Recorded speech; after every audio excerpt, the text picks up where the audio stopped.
I saw a tree bleed, not sap, not water, blood. It started after they buried Nana. He was just a boy, 10 years old, no mother, no father. He lived with his uncle, a cruel man.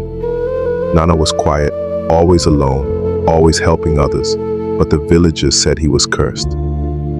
One day, his uncle shouted, "This boy stole food." They brought him before the elders. They didn't ask questions, they didn't listen. They just said, "He must be buried, buried alive." I watched as they tied his hands, dug a hole, pushed him in. He didn't cry, he just looked up and said, "I didn't do anything." As they poured the sand, I saw it. He blinked. He was still alive. I screamed, "He's breathing." But they told me to shut up, that I was a child, that spirits were playing with my eyes. That night, the wind refused to blow. The river dried. Farms turned yellow. Children fell sick. Pregnant women cried in pain. Everything died. The land had been cursed. The elders went to the shrine. The chief priest, Papa Ukandu, came out shaking. He said, "You buried an innocent soul.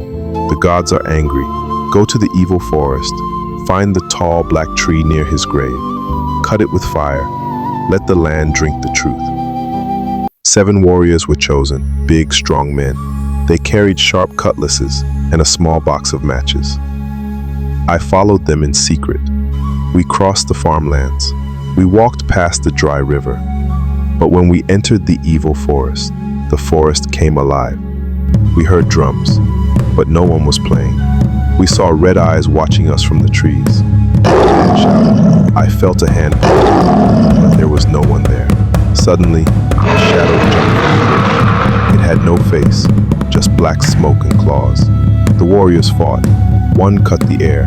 The creature vanished. Another was grabbed by a long arm made of sticks. He screamed. The others pulled him free. They kept moving. The forest kept fighting. Snakes came from the ground, but they had human mouths. They hissed and laughed. One warrior dropped to his knees crying, "Something is inside my head." They held him. They prayed. They poured palm oil on his face. Then everything went quiet. We reached the spot. There it was, Nana's grave, and beside it, the tree, tall, still, dark like burnt wood. It didn't move. Even with wind, its branches looked like arms, long and crooked. The warriors stood around it. One lit a match. Another raised his blade. They struck the tree, and it bled. Blood, real red blood, flowing from the bark. The ground shook.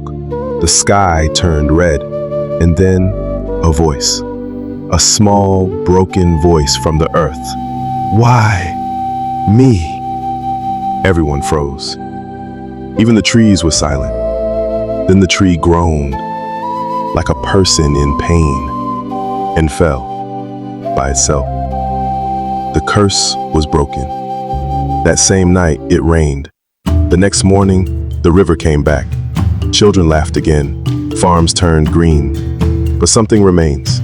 The grave is still there. The earth around it is dry. No grass grows. No birds fly over it. And every full moon, if you stand there and listen, you will hear it. Why me?